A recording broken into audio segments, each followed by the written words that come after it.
안녕하세요. 이번에는 요양보호사 자격시험 대비를 위하여 시험장에 들어가기 전에 꼭 봐야 하는 엄선 요약된 20문제를 풀어보도록 하겠습니다. 내용은 대상자 중심 요양보호, 식사 및 영양관리, 투약 돕기에 관해서 공부하도록 하겠습니다. 교재는 도서출판 사람과 경영에서 나온 요양보호사 표준교재 완벽 대비 핵심 요약을 가지고 공부하겠습니다. 1번 인간 중심 돌봄의 설명과 맞지 않는 것은 교재는 218쪽을 참조하시기 바라겠습니다. 인간 중심 돌봄에 대한 시험은 요즘 최근 많이 출제되는 경향이 있습니다. 조금 더 깊이 생각하시면 돌보는 사람이 중심이 아닌 돌봄을 받는 사람, 즉 대상자 중심의 돌봄을 우리가 설명하는 것이라고 보면 되겠습니다. 이러한 문제를 보시게 되면 대상자 중심의 관점에 맞게 설명된 풀이를 찾아보시면 됩니다. 자, 1번 대상자에 대한 부정적 인식을 갖지 않는다.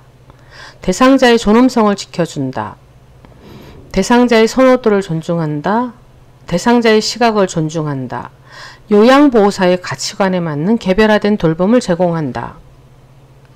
정답은 5번이 되겠죠. 요양보호사의 가치관이 아니라 대상자의 가치관에 맞는 개별화된 돌봄을 제공하는 것이 인간 중심 돌봄이라고 하겠습니다. 2번 대상자를 대하는 원칙과 맞지 않는 것은 교재 218쪽에서 219쪽까지를 참조하시기 바라겠습니다. 1번 무엇이든 강제로 하지 않는다. 2번 억제되는 하지 않는다. 3번 욕창 예방을 위하여 수면 중에도 기저귀 확인은 꼭 하여야 한다. 4번 겨드랑이를 잡아 올리지 않는다. 5번 움직이는 것은 아직 생명이 살아있다는 것으로 긍정적으로 받아들여야 한다. 정답은 3번입니다. 우리가 욕창 예방을 위하여 이런 문구를 보게 되면 이것이 맞다라고 생각하는데요. 욕창을 예방하는 것은 좋지만 대상자가 수면 중에 기저귀 확인을 위해서 우리가 어르신을 갖다가 이렇게 뒤적이게 되면 수면을 방해받게 돼요. 그러면 오히려 이로 인해서 충분한 수면을 하지 못하고 이것은 인지 저하로까지 나타날 수 있습니다. 충분히 수면을 취하도록 하는 것이 가장 좋고요. 가끔 질문 중에 그러면 욕창 예방을 위해서 어떻게 하나요? 라고 물어보시는데 주무실 때만이라도 다른 기저귀를 갖다가 저희가 준비해서 어르신한테 하는 게 좋은 것이요. 요즘은 굉장히 질 좋은 기저귀가 많이 나와 있습니다. 한 4시간이나 5시간 동안 충분히 이렇게 소변을 보셔도 피부에 별로 이렇게 영향을 나쁜 영향을 끼치지 않는 질 좋은 기저귀가 많기 때문에 그 시간만이라도 그렇게 기저귀를 바꿔서 해주시면 욕창 예방도 할 수 있고 수면 방해도 되지 않는 좋은 방법이 있으니까 우리가 대상자를 대할 때 가장 좋은 것이 무엇인지를 우선순위를 생각하는 것이 가장 중요하겠습니다. 3번 대상자를 대면할 때 올바르게 말하는 방법은 교재 220쪽에서 230쪽까지를 참조하시기 바라겠습니다. 1번 졸고 있거나 아직 잠에서 덜 깬 대상자는 침대판을 두드려보고 대답이 없으면 조용히 나간다. 2번 말을 이해하지 못하면 바로 다음 이야기로 바꾼다. 3번 반찬은 식판에 놓은 상태에서 반찬들을 보여주며 설명을 한다. 4번 대상자에게 항상 긍정형으로 이야기한다. 5번 아무 말도 안 하는 대상자는 귀찮아할 수 있으므로 말을 걸지 않는다. 정답은 4번이죠. 대상자에게 항상 긍정형으로 이야기합니다. 예를 들어서 어르신 그쪽으로 가지 마세요가 아니라 어르신 이쪽으로 오세요. 어르신 그렇게 하지 마세요. 이게 아니라 어르신 이렇게 해보세요. 이렇게 해보세요. 그래서 항상 긍정형으로 이야기하는 습관을 들이다 보면 어느새 나도 모르게 변해 있는 선생님들의 모습을 볼 수 있을 거예요. 항상 긍정형으로 이야기하는 것이 대상자를 대변할 때 올바르게 말하는 방법입니다. 조금 더 자세히 설명하는 꼭 알아두기를 보도록 하겠습니다. 자, 대상자가 졸고 있거나 잠에서 덜 깼을 때는 침대판을 두드려보고 대답이 없으면 약 3초간 잠시 기다렸다가 다시 한번 두드려서 대상자를 깨운 뒤 말을 시작합니다. 각성되는 시간을 조금 느리게 가는 거죠. 두 번째, 대상자가 말을 이해하지 못할 때는 요양보호사가 한 말을 이해하고 행동으로 옮기는데 시간이 필요하기 때문에 무엇인가 이야기를 한 후에는 최소 3초 이상 기다려주는 것이 맞는 방법입니다. 대상자가 아무 말도 하지 않을 때, 대상자가 아무 말을 하지 않더라도 요양보호사 혼자라도 제가 왔어요. 오늘 날씨 참 좋네요. 기분은 좀 어떠세요? 같은 식의 말을 건네는 것이 좋습니다. 아무 말을 하지 않더라도 다 알아듣고 있을 수 있습니다. 식사 시 반찬에 대해서 설명할 때는 반찬을 식판에 놓은 상태가 아니라 대상자의 눈높이에서 보여주면서 설명을 하는 것이 올바른 방법입니다. 4번 억제대 사용 시 대상자에게 발생할 수 있는 상황으로 옳은 것은 교재 219쪽에 나와 있습니다. 1번 혈액순환에 도움이 된다. 자세 변환이 힘들어 욕창이 잘 생긴다. 폐활량이 좋아진다.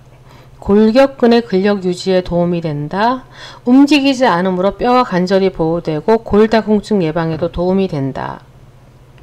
정답은 2번이죠. 자세 변환이 힘들어 욕창이 잘 생긴다가 억제대 사용 시 발생할 수 있는 상황입니다. 좀 더 자세히 설명하도록 하겠습니다. 억제대는 병원에서는 주로 생명유지 장치를 잘 가지고 있게 하기 위하여 사용합니다. 즉 생명유지 장치라는 것은 우리가 식사를 도와주기 위한 콧줄, 소변을 잘 보지 못할 때 소변을 도움을 주는 소변줄, 또는 혈관 주사로 통해서 뭐 항생제 주사나 이런 여러 가지 수액에 들어가는 혈관 주사 같은 거를 우리가 생명유지 장치라고 하는데요. 그거는 그야말로 병원에서 잘 유지하고 있기 위하여 사용합니다. 하지만 요양원 같은 곳에서는 억제대가 노인 학대로 이어질 수 있습니다. 필히 요양원에서 사용해야 하는 경우에는 낙상을 방지하기 위한 침대 난간, 휠체어에서 미끄러지지 않기 위한 휠체어 안전대 같은 종류의 억제대 사용을 하기 위해서도 반드시 본인 또는 보호자의 동의를 받으셔야 하고요. 억제대를 사용해야 하는 이유가 똑같이 첨부되어 있어야 합니다. 장기간 사용은 금지되어 있으므로 가능한 억제대는 꼭 필요한 경우에 사용하시도록 하고 위에 두 가지 서류, 즉 동의서, 억제대를 사용해야 하는 동의서, 억제대 사용 이유를 꼭 첨부하도록 하는 것이 요양원에서의 억제대 사용 방법이라고 보시면 되겠습니다. 5번 연하곤란이 있는 대상자가 음식물을 섭취할 때 주의 깊게 관찰해야 하는 것은 교재 223쪽을 참조하시기 바라겠습니다.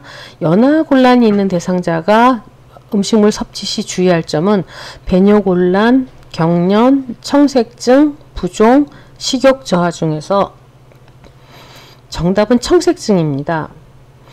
청색증은 구토, 살에 걸림 등과 같이 연하곤란이 있는 대상자가 기도에 이물이 들어갔을 때 생기는 대표적인 증상들로 음식물 섭취할 때 특히 주의 깊게 관찰해야 할 사항이다 라고 하고 있습니다.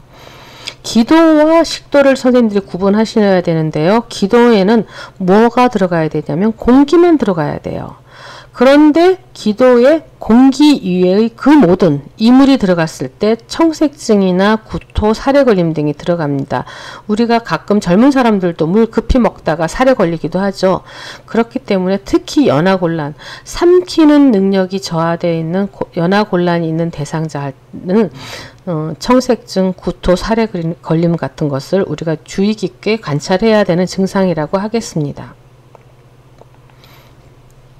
6번 오른쪽 편마비 대상자의 식사를 돕는 방법으로 옳은 곳은 교재 227쪽을 참조하시기 바라겠습니다. 1번 오른쪽 편마비 대상자인데 오른쪽에서 식사를 제공한다. 식사 전, 식사 중, 식사 후 모든 과정을 전적으로 돕는다. 식사 전에는 몸을 움직이지 않도록 한다. 식사 전에는 살해 예방을 위하여 국이나 물을 제공하지 않는다. 왼쪽을 밑으로 하여 약간 옆으로 누운 자세를 취하게 한다. 정답 찾아보도록 하겠습니다. 오른쪽 편마비 대상자를 오른쪽에서 식사를 제공하는 것이 아니라 마비가 없는 건강한 쪽, 즉 왼쪽에서 식사를 제공하도록 합니다. 식사 전, 식사 중, 식사 후 모든 과정을 전적으로 돕는 것이 아니라 모든 과정에서 대상자가 할 수 있는 것은 스스로 하도록 하고 우리가 해야 될 것은 잘 관찰하는 것이죠. 살에 걸림이나 청색정이나 구토 같은 것이 생기지 않도록 관찰하는 것이 제일 중요합니다. 식사 전에는 몸을 움직이게 하거나 잠시 밖에 나가서 맑은 공기를 마시면 훨씬 식욕이 증진됩니다. 식사 전에는 음식을 삼키기 쉽게 국이나 물, 차 등으로 먼저 목을 축이도록 하는 것이 옳습니다. 정답은 왼쪽을 밑으로 약간 옆으로 누운 자세를 취하게 한다. 즉 오른쪽 편마비 대상자니까 건강한 쪽은 왼쪽을 밑으로 해야지 좀 더 안정감이 있고 지지가 되니까 왼쪽을 밑으로 하여 약간 옆으로 누운 자세를 취하게 해서 편마비 대상자의 식사를 돕는 방법이 되겠습니다. 꼭 알아두기입니다. 식사와 편마비 관련 문제가 나왔을 때 식사를 제공할 때는 항상 마비된 곳의 반대쪽, 즉 마비가 없는 곳에서 도움을 하고요. 옆으로 누워서 식사 제공을 해야 할 경우에는 마비가 없는 곳이 밑으로 가야지 좀 더 안정감을 느낀다라고 얘기했습니다. 식사 중간 마비가 있는 곳에 음식물이 흐를 때에는 수시로 그때그때 깨끗이 닦아주는 것이 맞고요. 식사 후에는 특히 마비가 있는 곳의 구강 관리를 철저하게 해주는 것이 맞습니다. 편마비에 관한 관련 문제가 나왔을 때는 항상 왼쪽인지 오른쪽인지 그 어느 쪽의 편마비인지를 갖다가 문제를 꼼꼼히 읽어보는 것이 필요하겠습니다. 7번 식사 돕기의 기본 원칙으로 옳은 것은 교재 228쪽에서 231쪽까지를 참조하시기 바라겠습니다. 시력이 저하된 대상자에게는 스스로 식사할 수 있도록 음식을 시계 반대 방향으로 둔다. 시계 반대 방향이 아니라 시계 방향으로 두는 것이 맞습니다. 국물은 빨아 마실 수 있는 용기에 옮기거나 구부러지는 작은 빨대를 사용한다. 스스로 빨아 마실 수 있게 용기에 옮기지만 구부러지는 굵은 빨대를 사용해서 국물을 빨아 마실 수 있게 하는 것이 옳습니다. 음식물을 먹기 전에 물을 한 모금 정도 마시게 한다. 네, 이게 정답이죠. 살에 걸리기를 예방하기 위해서 물이나 국을 한 모금 정도 마시게 하는 것이 식사 돕기의 기본 원칙입니다. 마비된 쪽의 입가에 흐르는 음식물은 그대로 둔다. 우리가 앞에서 설명을 다시 한번 들었죠. 수시로 자연스럽게 자주자주 닦아줍니다. 완전히 삼켰는지 식사 도중에 자주 질문을 한다. 대상자가 입속에 음식물이 있을 때는 질문을 하지 않고 음식물을 완전히 삼킨 후에 그때 다시 질문을 해서 삼킨 여부를 갖다가 확인하는 것이 맞습니다. 자, 8번 간식을 제공할 때 대상자가 살에 걸릴 위험이 있는 과일은 교재 228쪽을 참조하시기 바라겠습니다. 배, 수박, 바나나, 홍시, 자몽이 예를 나왔는데요. 정답은 자몽이죠. 자몽은 좀 신맛이 강합니다. 신맛이 강한 음식은 침을 많이 나오게 하여 사례가 들릴 수 있기 때문에 우리가 특히 연하곤란이 있는 대상자나 나이가 드셔서 연하가 힘드신 분들한테는 신맛이 나는 음식은 가능하면 좀 삼가하는 것이 좋다라고 배웠습니다. 9번 연하곤란이 있는 대상자를 돕는 방법으로 옳은 것은 교재 230쪽에서 231쪽을 참조하시기 바라겠습니다. 기침을 하면 물을 제공한다. 기침을 하면 음식 제공을 중단하고 간호사 시설장에게 보고합니다. 질식 증상이 나타나면 잠시 쉬었다 먹인다. 질식 증상이 나타나면 즉시 보고합니다. 음식 제공은 즉시 중단해야 되겠죠. 3번 입안에 음식물을 다 삼킨 것을 확인한 후에 다시 넣어준다. 네, 이것이 정답입니다. 입안에 음식물이 있는데 또 넣어드리고 또 넣어드리고 하면 나중에 그 음식물로 인해서 질식이 일어날 수 있기 때문에 꼭 다 삼켰는지 확인한 후에 다시 넣어주는 것이 맞습니다. 식사 중에는 말을 시킨다. 식사 중에는 말을 시키지 않고요. 다 삼켰는지 확인하는 때 우리가 말을 시켜서 입을 확인하는 것이 맞습니다. 숟가락 끝부분을 입술 앞쪽에 대고 숟가락 손잡이를 머리 쪽으로 약간 내린다. 우리가 연화곤란이 있는 대상자를 도울 때는 앞쪽이 아닌 옆쪽에다가 숟가락을 대고 숟가락 손잡이는 머리 쪽으로 약간 올리는 것이 올바른 방법입니다. 정답은 3번이 되겠습니다. 10번 경관 영양을 해야 하는 대상자는 교재 231쪽을 참조하시기 바라겠습니다. 편식하는 대상자, 영양 공급이 충분한 대상자, 의식이 없거나 혼수에 빠진 대상자, 식사를 거부하는 대상자, 의치를 착용하고 있는 대상자. 정답은 의식이 없거나 혼수에 빠진 대상자인데요. 이거를 총정리를 한번 해보도록 하겠습니다. 경관 영양을 해야 하는 경우, 대상자가 의식이 없거나 혼수에 빠진 경우, 음식물을 삼키기 힘들 때, 그 다음 얼굴이나 목, 머리 부위에 음식을 먹기 힘들 정도로 부상 또는 손상이 있거나 수술을 했을 때 또는 마비가 있을 때 이때는 경관 영양을 해야 한다라고 하고 있습니다. 11번 대상자가 삼키는 능력이 없고 의식장애가 있을 때 비위관을 통하여 제공하는 식이의 종류는 교재 225쪽을 참조하시기 바라겠습니다. 삼키는 능력, 연화 능력도 없고 의식장애가 있는데 비위관을 통해서 우리가 쉽게 얘기하는 콧줄이라고 하는 것을 통해서 제공하는 식이의 종류는 하고 나왔습니다. 1번 잘게 다진 음식. 저장 능력이 저하된 대상자, 즉 씹는 능력이 저하된 대상자에게 잘게 다진 음식을 갖다가 제공하라고 했습니다. 갈아서 만든 음식. 이건 연화 능력, 즉 삼키는 능력이 저하된 대상자에게 우리가 갈아서 만든 음식을 제공한다라고 하였습니다. 경구 유동식. 입으로 먹는 미음 형태의 액체형 음식을 경구 유동식이라고 했습니다. 그런데 우리가 여기서는 비위관을 통해서 먹는 거니까 입으로 먹는 게 아니죠. 선식. 경구 유동식의 또 하나의 일종이라고 보시면 되고요. 경관 유동식. 이게 정답이겠죠. 비위관을 통하여 제공하는 시기는 경관 유동식이라고 하고 있습니다. 시중에 나와 있는 경관 유동식의 종류가 있습니다. 옆에 왼쪽에 있는 것은 보시면 경관 균형 영양식이라고 되어 있고요. 오른쪽에 있는 것은 경구와 경관 같이 들어갈 수 있는 거라고 되어 있습니다. 그래서 우리가 보통 시중에 많이 유통되고 있는 경관 유동식을 구입해서 경관 유동식을 드리면 되는데 항상 중요한 것은 유통기한을 꼭 확인하라고 하였습니다. 12번 경관 영양 주입 대상자의 영양액의 주입이 빠르거나 고농도의 영양 공급 시 나타날 수 있는 증상은 교재 231쪽을 참조하시기 바라겠습니다. 영양액의 주입이 빠르고 고농도다.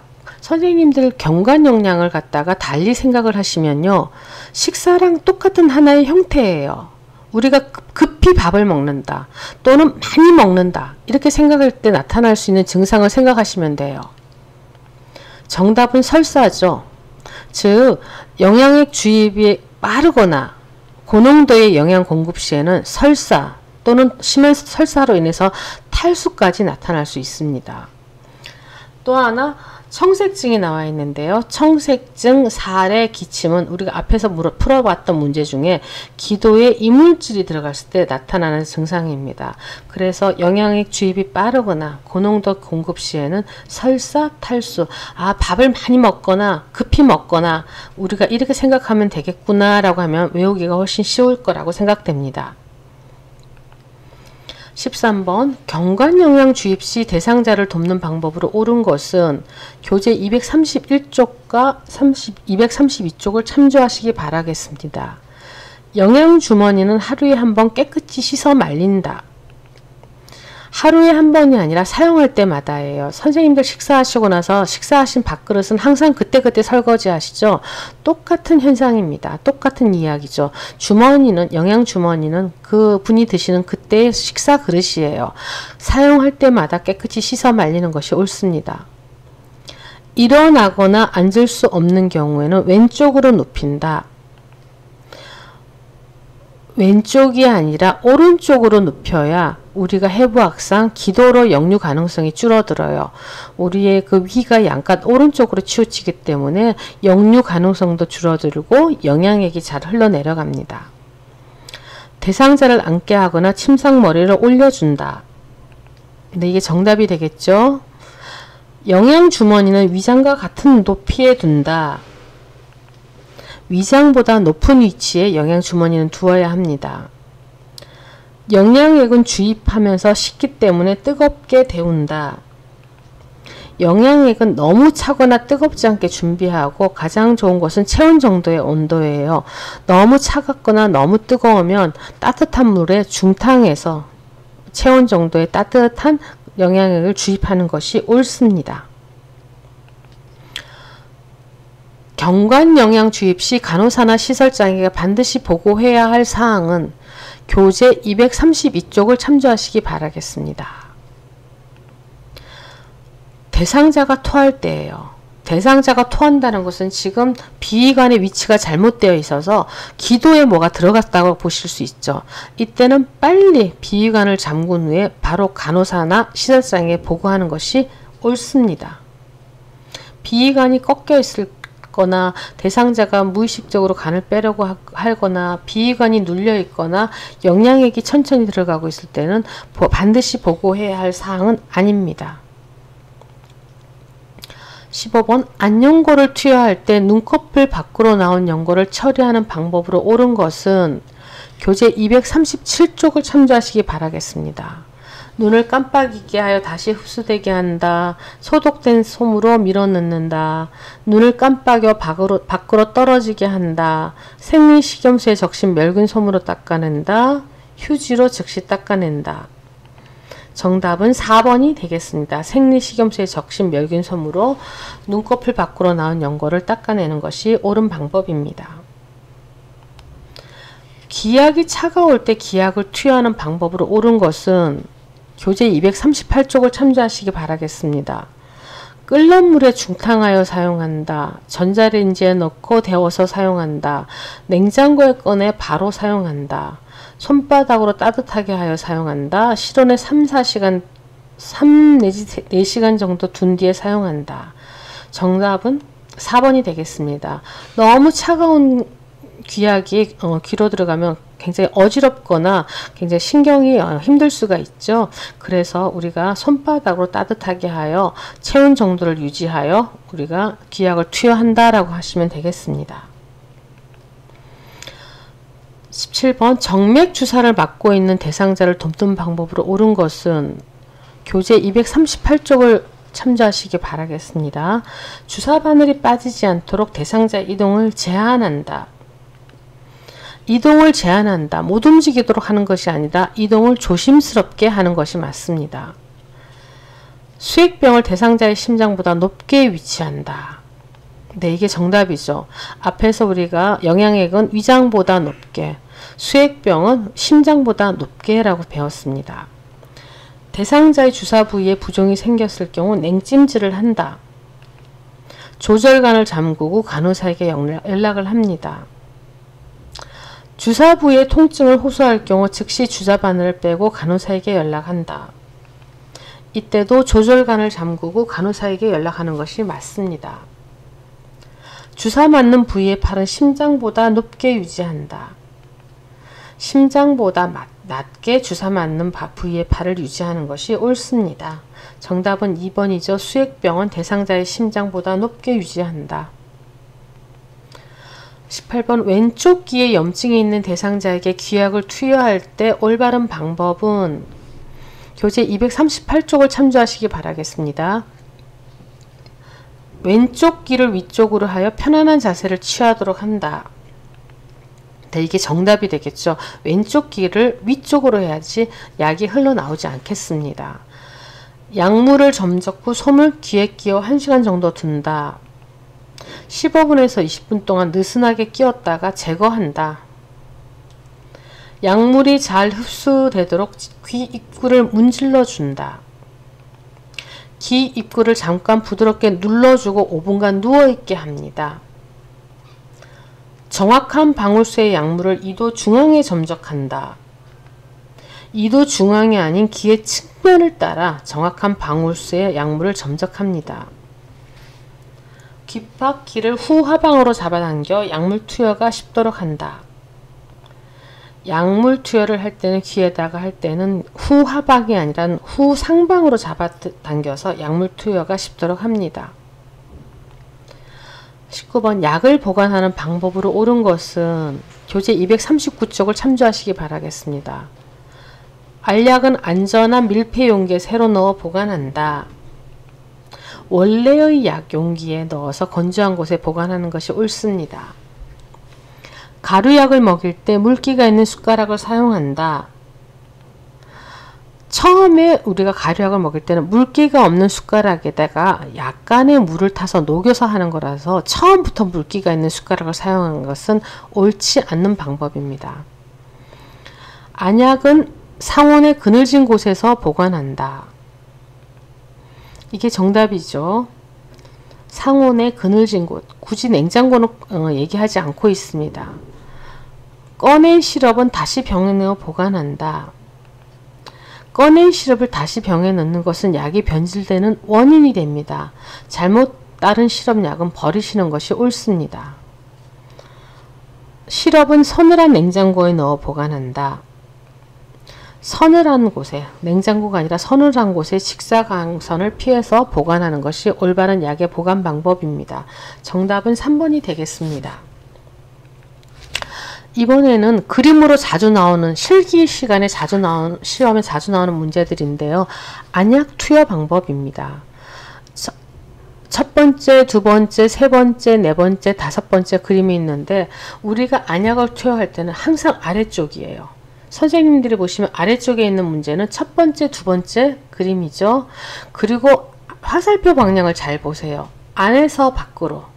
그렇기 때문에 안에서 밖으로 나오는 이 그림, 두 번째 그림이 정답이다 라고 하시면 되겠습니다. 그래서 실기시험에 잘 나올 때 글로서 아래쪽인지 위쪽인지 안쪽에서 바깥쪽인지 잘 보시고, 아니면 이렇게 그림으로 나올 수 있으니까 안약이나 안연고 투여 방법일 때 잘 우리가 유의해서 보시면 되겠습니다.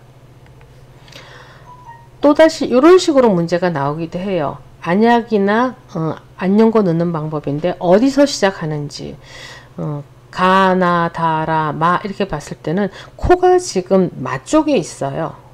그러면 위쪽인지 아래쪽인지 보시면 아래쪽에 있는 것이 라하고 마고요. 안쪽에서 바깥쪽이니까 마 쪽. 그래서 정답은 마가 되는 것이 맞습니다. 그래서 코 옆에 안쪽에서 바깥쪽으로 가는 이 마가 정답이 되도록 하겠습니다. 귀약 투여 방법이에요. 귀약은 그림으로 나오기도 하고 말로 잘 나오는데요. 자, 후상방이라고 얘기했습니다. 자, 위쪽이에요. 위쪽이고 뒤로. 그러면 가하고 나가 위쪽이 되겠죠. 다는 중앙이고 라는 아래쪽에서 가하고 나 쪽에서 뒤쪽으로 가는 것이 나가 정답이 됩니다. 그래서 정답은 나가 되니까, 자, 20번 문제는 저희가 다시 한번 보시면요. 안약 넣는 방법, 안연고 넣는 방법이 이런 형식으로 나올 수 있다. 두 번째 형식으로도 나올 수 있다. 코 옆이 어딘지, 안쪽이 어딘지를 보시고요. 귀약은 위인지 아래인지, 그리고 뒤로 가는 것이 어느 쪽인지를 잘 보셔서 우리가 잘 유의해 보시고 문제를 풀어 보시면 되겠습니다. 지금까지 요양보호사 시험 대비 대상자 중심 요양보호, 식사 및 영양관리, 투약 돕기에 관하여 엄선된 20문제를 가지고 공부하셨습니다. 수고 많이 하셨습니다.